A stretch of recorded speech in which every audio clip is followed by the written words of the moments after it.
యేసుప్రభువారి శ్రేష్టమైన ఘనమైన నామంలో శుభములు తెలియజేస్తా ఉంటున్నాం. 3 సంవత్సరాల సంపూర్ణ బైబిల్ పర్యటనకి ఆహ్వానిస్తా ఉంటున్నాం. కీర్తన 106 34వ వచనం నుంచి 48వ వచనం వరకు. ఈ ముందు కీర్తన 105వ కీర్తన ప్రాముఖ్యంగా వారిలో నుంచి ఒక విధేయత పుట్టించడానికి రాయబడతా వచ్చింది. అయితే ఈ కీర్తన ప్రాముఖ్యంగా వారు చెరలోనికి తీసుకొని వెళ్ళబడినప్పుడు, ఆ చెరలో ఉంటున్నప్పుడు దేవుని యొక్క ఎడతెగని ప్రేమని వారికి గుర్తు చేస్తూ, దేవుని మీద విశ్వాసం ఉంచడానికి వారికి పురికొల్పు అనుగ్రహించడానికి రాయబడతా వచ్చిన కీర్తనగా మనం చూడొచ్చు. ఎందుకంటే వాళ్ళకి నిరుత్సాహానికి, నిస్పృహకి శోధించబడతా ఉంటున్న వేళల్లో ఈ కీర్తన వారికి అందించబడతా వచ్చింది. 34వ వచనంలో మనం చూసినట్లయితే దేవుడు వాళ్ళని కానానికి తీసుకొని వచ్చాడు. దేవుని ఉద్దేశం ఉంటే కానానికి తీసుకొని వచ్చి అక్కడ వదిలేయడం కాదు. దేవుని ఉద్దేశం వాళ్ళని ఏదో రక్షించేసి వదిలేయడం కాదు, లేక ఏదో పరలోకానికి తీసుకెళ్ళి వదిలేయడం కాదు. ఒకవేళ అదే ఆయన చివరి ఉద్దేశం అయితే కానానులోనికి వెళ్ళిన తర్వాత ఆయన ఏ ఆజ్ఞలు ఇవ్వకూడదు. ఇంక వాళ్ళని వదిలేసి ఇదే మీ అంతము, ఇంక మీరు ఇక్కడ నుంచి మీ ఇష్టము అని చెప్పాలి కదా.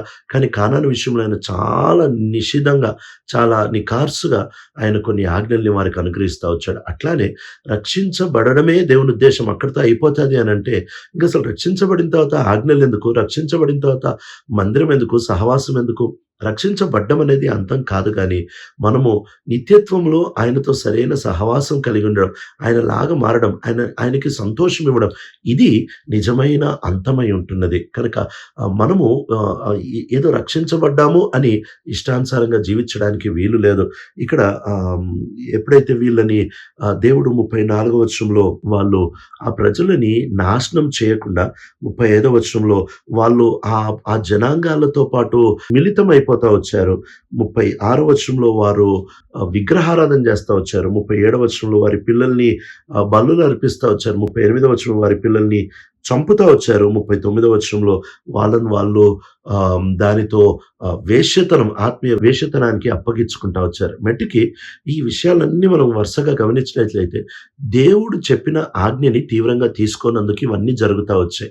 దేవుడు ఏదన్నా ఒక ఆజ్ఞ ఇచ్చినప్పుడు మానవ స్వభావము ఎప్పటికీ ఆ ఆజ్ఞని సులువుగా తీసుకుంటుంది. సైతాను కూడా ఎప్పుడు అదే చేద్దాం అనుకుంటాడు.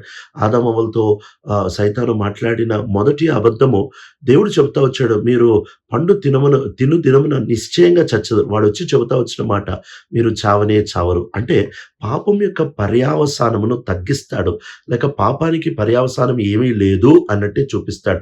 కానీ పాపానికి భయంకరమైన పర్యావసానం ఉంది అనే విషయాన్ని మనం గుర్తుపెట్టుకోవాలి. పాపానికి పర్యావసానం ఉంది కాబట్టి మనము పాపం విషయంలో చాలా రాడికల్గా, చాలా తీవ్రంగా ఉండాలి. రోమిల్కి రాసిన పత్రిక 8వ అధ్యాయం 13వ వచనం చెప్తుంది, పాపం మనల్నన్నా చంపుతుంది, లేక మనమన్నా పాపాన్ని చంపాలి. ఈ రెండిట్లో ఏదో ఒకటి ఖచ్చితంగా జరగాల్సిందే. మనం పాపమును చంపకుండా దాన్ని మౌనంగా ఉంచి పెంచుకోవడం అసాధ్యము. పాపముతో మనము వ్యవహరించినప్పుడు చాలా తీవ్రంగా, చాలా ఖండితంగా వ్యవహరించాలి. లేకపోతే అది మనతో చాలా నాశనకరంగా అది వర్తిస్తుంది అనే విషయాన్ని మనం గుర్తుపెట్టుకోవాలి. కనుక ఈ పాపము అనే విషయంలో ప్రభు చెప్తా వచ్చాడు, ఇదిగో మీరు వాళ్ళతో రాజీ పడొద్దు.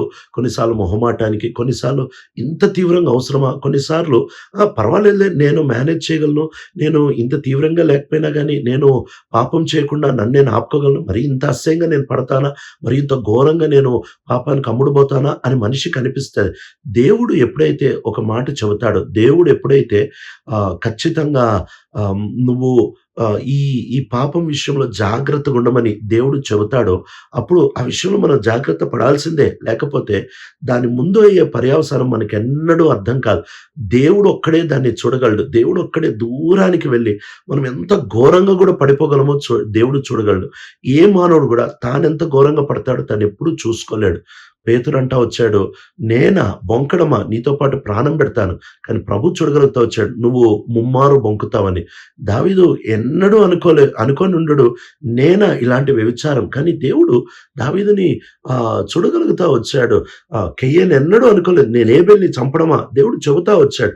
కనుక మన పాపము ఎంత ఘోరమైపోతుందో మనకి తెలియదు. కాబట్టి మనము దేవుడు ఇస్తున్న ఆజ్ఞల విషయంలో చాలా జాగ్రత్తగా ఉండి వాటిల్ని కడాఖండితంగా మనకి అనిపించకపోయినా, మనకి నచ్చకపోయినా మనం వాటిల్ని పాటించడం చాలా అవసరం. లేకపోతే మనం ఎక్కడికి వెళ్ళి పడతామో మనకు కూడా అర్థం కాదు. ఎవడు పాపంలో పడడు, కానీ పాపంలోనికి జారుతాడు. కనుక ఒక చిన్న నిర్లక్ష్యం, ఒక చిన్న విషయంలో మనం తప్పిపోవడము, ఆ చిన్న విషయంలో మనం తప్పిపోవడమే భయంకరమైన స్థితికి మనల్ని తెచ్చేస్తది. కనుక మనం పాపం విషయంలో చాలా అప్రమత్తంగా ఉండాలి. ఇక్కడ పాత నిబంధనలో అదే జరుగుతా వచ్చింది. కొత్త నిబంధనలో కూడా ప్రభు అదే చెబుతా ఉంటున్నాడు. పాత నిబంధనలో ఇశ్రాయేలు ప్రజలు వాళ్ళు ఐగుప్తు దేశం యొక్క బానిసత్వం నుంచి బయటకొచ్చిన తర్వాత దేవుడు చాలా కడాఖండితంగా చెప్తా వచ్చాడు. సంఖ్యాకాండము 14వ అధ్యాయం 29వ వచనం నుంచి 32వ వచనం వరకు, ఇదిగో ఎవరైతే 20 సంవత్సరాలు పైబడిన వయస్సు ఉన్నారో, ఎవరినైతే జనాభా సంఖ్యలో లెక్క పెట్టారో వాళ్ళెవ్వరిని నేను కానానులోనికి రానివ్వను. వాళ్ళందరినీ ఎడారిలోనే నేను నాశనం చేసేస్తాను. అయితే కాలేబు, యెహోషువ వీళ్ళిద్దరిని మాత్రమే నేను కానాన్‌లోనికి పిలుస్తాను అని చెబుతా ఉంటున్నాడు. ఎందుకు అనంటే వాళ్ళంత ఘోరంగా పాపం చేస్తా వచ్చారు. వాళ్ళ శవాలు అరణ్యంలో రాలిపోతాయని ప్రభు చెబుతా వచ్చాడు. వాస్తవం గదా! ఇంత భయంకరమైన తీర్పుని వారు కళ్ళారా చూసినప్పటికీ వాళ్ళు అజాగ్రత్త పరులై ఉంటా వచ్చారు. వాళ్ళు దాన్ని అంత జాగ్రత్తగా తీసుకోలేదు. ఎందుకు అనంటే వాళ్ళు పాపమును మామూలేలే అని అనుకుంటా వచ్చారు. అందుకే దాన్ని బట్టి 40వ వచనంలో దేవునికి విపరీతమైన కోపం వస్తా వచ్చింది. దేవుడు తన శ్వాసాన్ని అసహించుకుంటా వచ్చాడు. దేవుడు వాళ్ళని శత్రువుల చేతికి అప్పగిచ్చేస్తా వచ్చాడు. శత్రువు వాళ్ళని ఏలుతా వచ్చాడు. వాళ్ళని పూర్తిగా వాళ్ళ చేతికి అప్పగించినప్పటికీ దేవుడు కనికరం బట్టి వాళ్ళని విడిపించినప్పటికీ బైబిల్ చెప్తుంది 43వ వచనంలో, ఎన్నిసార్లు విడిపించినా వాళ్ళు పాపం మాత్రం వదిలిపెట్టలేదంట. వాళ్ళు తిరుగుబాటుతనం మాత్రం వదిలిపెట్టలేదంట. ఇంకా దేవుడు అంత భయంకరమైన పరిస్థితిని బట్టి కూడా వాళ్ళు మొరపెట్టంగానే మళ్ళీ వింటాడంట, మళ్ళీ కనికరిస్తాడంట. ఎంత మంచి దేవుడు. అయితే మనం గుర్తుపెట్టుకోవాలి, దేవుడు పాపాన్ని క్షమిస్తాడు, కానీ పాపం మాత్రం దాని పర్యవసానాన్ని మన జీవితాల్లో కలిగే ఉంటది. కనుక మనం పాపం విషయంలో బహు అప్రమత్తంగా ఉండాలి. కొరింథీయులకి రాసిన 2వ పత్రిక 6వ అధ్యాయము 14వ వచనం నుంచి 7వ అధ్యాయం 1వ వచనం వరకు చూసినట్లయితే, విశ్వాసులకి అవిశ్వాసులకి ఏం పొత్తు, చీకటికి వెలుగుకి ఏం పొత్తు, బిలియాలకి క్రీస్తుకి ఏం పొత్తు, తర్వాత దేవుని మందిరానికి సాతాను మందిరానికి ఏం పొత్తు. మనమైతే దేవుని పిల్లలము. ఎందుకంటే దేవుడు వాగ్దానం ఇచ్చాడు, నేను మీ మధ్య ఉంటాను, నేను మీతో ఉంటాను, నేను మేము విడవను, ఎడబాయను, ఇవన్నీ చెబుతా వచ్చాడు. దేవుడు మనతో ఉంటాడు, మనతో నడుస్తా అని చెబుతా వచ్చాడు. కనుక పాపం విషయంలో మనం చాలా తీవ్రంగా ఉండాలి. 7వ అధ్యాయం 1వ వచనం చెప్తున్నాడు, ఇంత మంచి వాగ్దానం ఉన్న తర్వాత మనం జాగ్రత్తగా లేకపోతే ఇంకా అంతకంటే అద్మానం ఇంకోటి ఉండదు కదా. కనుక మన జీవితాల్లో ఈ ఇశ్రాయేల్ చేసిన పొరపాటు చేయకూడదు. దేవుడు క్షమిస్తాడు కదా, దేవుడు క్షమించాడు కదా అని చెప్పి పాపం విషయంలో మనం మనము అప్రమత్తంగా లేకపోతే చాలా భయంకరమైన పర్యవసానాన్ని మనం ఎదురు చూసే వారిగా ఉంటాము. అంతేకాకుండా యోహాను రాసిన మొదటి పత్రిక 2వ అధ్యాయము 15 నుంచి 17 వరకు కూడా లోకంలో ఉంటున్న విషయాల్ని గాని, లోకంలో ఉంటున్న వ్యవస్థని గాని ప్రేమించొద్దు. ఎందుకు అనంటే లోకంలో ఉంటున్నవి నేత్రాశ, శరీర డంబము, తర్వాత శరీరాశ అని చెప్తా ఉంటున్నారు. ఇట్టి వాటిలో దేవుని ప్రేమ లేదు. ఇటివి దేవునితో సంబంధం, ఇవి దేవుని దగ్గర నుంచి రావు అని చెప్పేస్తా ఉంటున్నాడు. చివరికి చెప్తా ఉంటున్నాడు, లోకమును దాని ఆశలు గతించిపోను, దేవుని చిత్తం చేయవాడు నిత్యము నిలబడతాడు. కనుక మన జీవితాల్లో మనం పాపం విషయంలో చాలా తీవ్రంగా ఉండాలి. ఇశ్రాయేలు ప్రజలు తీవ్రంగా లేకుండా చాలా భయంకరంగా నష్టపోతా వచ్చారు. వాళ్ళు నష్టపోవడానికి గల కారణం, బలమైన కారణం ఒకటే, వాళ్ళు పెద్ద పాపం చేద్దామని అనుకోలేదు, కానీ చిన్నగా రాజీ పడ్డారు. దేవుడు చెప్పిన ఆజ్ఞని కొంచెం కూడా దాటితే ఇంకా తర్వాత మన స్వాధీనంలో మనం ఉండము. అక్కడి నుంచి జారి మనం అనుకోని భయంకరమైన దయనీయ పరిస్థితికి వచ్చి పడి అక్కడే ఆగుతాం. మధ్యలో ఇంకెక్కడ ఆగలేము. కనుక మనం అప్రమత్తంగా ఉండడమే చాలా మేలు.